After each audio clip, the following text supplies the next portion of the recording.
जय हिंद। हम आज सीखेंगे भाषा के बारे में। दोस्तों, भाषा कितने प्रकार के होते हैं और भाषा के बिना हम कैसे कोई भी काम कर सकते हैं या कोई भी काम अच्छा से हो ही नहीं सकता है जब तक हमको भाषा की जानकारी नहीं होगी। तो चलिए जानते हैं। जैसे दोस्तों देखिए, जैसे मान के चलिए कि अगर हम भाषा का सही भाषा का प्रयोग नहीं करेंगे तो कोई भी किसी का भी इच्छा और किसी की भावनाओं को हम नहीं समझ सकते।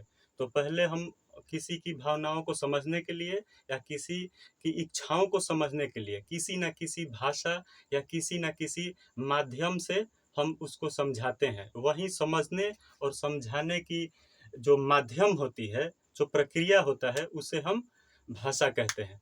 तो चलिए दोस्तों, हम सबसे पहले जानेंगे कि भाषा को जैसे मान के चलिए कि हमको किसी दुकान पे एक किताब की आवश्यकता है और किताब को लेने के लिए हम कौन से भाषा का प्रयोग करेंगे। जैसे मान के चलिए हम एक भाषा का प्रयोग करेंगे, सांकेतिक भाषा।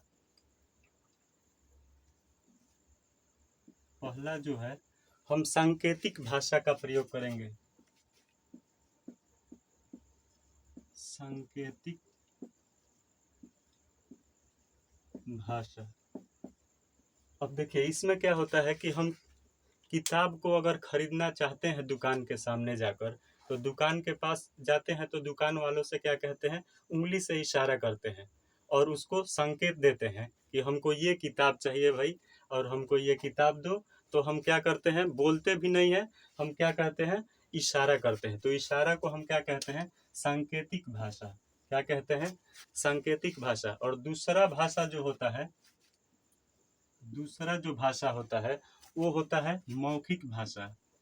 क्या होता है, मौखिक भाषा। मौखिक भाषा वो होता है कि जो जैसे मान के चलिए कि हमको एक किताब की आवश्यकता है और हम बुक स्टॉल के पास चले गए हैं और दुकानदार से बोल रहे हैं भैया हमको एक किताब चाहिए। तो किताब जो हम बोलेंगे कि हमको एक गाइड चाहिए, हमको एक मैथ का बुक चाहिए या इंग्लिश का बुक चाहिए, तो इंग्लिश का बुक दे देगा, क्योंकि हम मुंह मुंह से बोल रहे हैं, उसको बता रहे हैं, बोल कर बता रहे हैं। तो हम एक जो है मौखिक भाषा का प्रयोग करते हैं, उसको हम बोलकर अपनी भावनाओं को प्रकट करते हैं। ये हम मौखिक भाषा इसको कहते हैं, मौखिक भाषा। और तीसरा जो हो जाएगा आपका लिखित भाषा। क्या हो जाएगा, लिखित भाषा। इसमें क्या होता है, इसमें होता है कि लिखित भाषा, अगर हमको कोई भी चीज चाहिए या दुकान के पास हम गए और बुक खरीदने के लिए, तो हम क्या करेंगे, एक पन्ने पे उसको लिख कर दे देंगे। क्या करेंगे, उसको लिख कर दुकानदार को देंगे और दुकानदार को कहेंगे कि हमको एक बुक चाहिए। क्या चाहिए, हमको एक बुक चाहिए। तो वो क्या करेगा, लिख कर देंगे बुक। और किस चीज़ का बुक चाहिए, तो मान के चलिए कि हमको अगर हिंदी का बुक चाहिए तो हम हिंदी का बुक लिख कर देंगे, तो हमको हिंदी का बुक वो दुकानदार देगा। इसी को हम क्या बोलते हैं, लिखित भाषा। हम लिख कर देंगे उसको तो लिखित भाषा हो जाएगा। अगर सिर्फ मुंह से बोलकर हम उसको मांगेंगे कि हमको हिंदी का बुक दो, तो वो क्या करेगा, हिंदी का बुक हमको दे देगा। और एक भाषा होता है सांकेतिक भाषा। सांकेतिक भाषा का मतलब उंगली से इशारा करते हुए हम उसको कहेंगे कि भैया हमको ये वाला बुक चाहिए, तो वो ये वाला बुक दे देगा। अगर हिंदी का बुक हम बोल रहे हैं तो हिंदी का ही बुक वो इशारा करेंगे कि हमको ये वाला, उंगली से इशारा करके उसको दिखाएंगे, संकेत करेंगे कि ये बुक हमको चाहिए, तो ये बुक वो देगा।